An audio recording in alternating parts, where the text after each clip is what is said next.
నమస్కారం, మీరు చూస్తున్నది మనోరంజని తెలుగు టైమ్స్.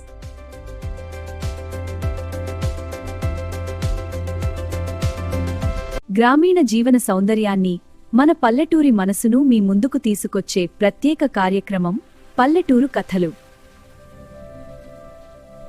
ఒక చిన్న పల్లెటూరిలో లక్ష్మమ్మని తన కొడుకు చదువు కోసం రోజూ పొలాల్లో కష్టపడుతూ తన ఆకలిని కూడా మరిచి తన బిడ్డ భవిష్యత్తు కోసం జీవించింది. కాలం గడిచింది. కొడుకు పెద్దవాడయ్యాడు. కాని తన తల్లి చేతిలోని పగుళ్ళు చూసిన రోజు ఆయన కళ్లలో కన్నీళ్లు ఆగలేదు. తల్లిదండ్రుల ప్రేమ ఎప్పటికీ తిరిగి చెల్లించలేని రుణం. నునుబులు ఆగలేదు. ఇక్కడ ఉన్నాను కదా, భయం లేదు బాబు. ఎగురుతున్నావా? మరోసారి. ఈ కథ నచ్చిందా? రేపింకోటి. తల్లిదండ్రుల ప్రేమ ఎప్పటికీ తిరిగి చెల్లించలేని రుణం.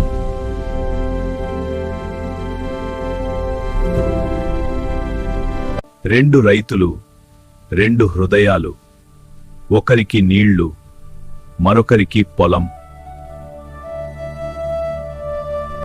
స్నేహం కోసం నీటిని పంచుకున్నాడు రాములు. కాలం తిరిగి వచ్చినప్పుడు కిషన్ తన పంటను పంచుకున్నాడు. నిజమైన స్నేహం ఎప్పుడూ మనిషిని ఒంటరిగా వదలదు.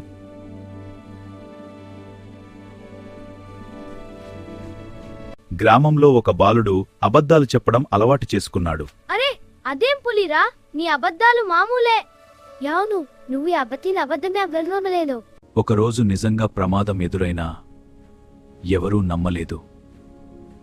నిజం చెప్పడం జీవితంలో గొప్ప విలువన. మట్టిని నమ్మిన రైతు ఈ మట్టి మోసం చేయదు. పంట నష్టపోయినా ఆశ వదల్లేదు. మళ్ళీ పండిస్తా, ఓడిపోను. అదే నిజమైన రైతు ధైర్యం. చివరికి అతని కష్టం బంగారమయ్యింది.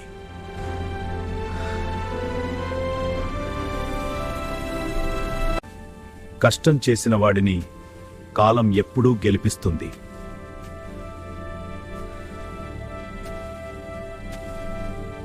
ఇవే మన పల్లెటూరి మనసును తాకే కథ. మన విలువలు, మన సంస్కృతి, మన జీవితం.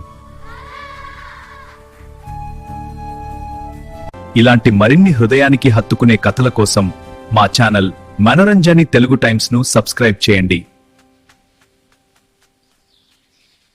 నేను మీ యాంకర్. నమస్కారం.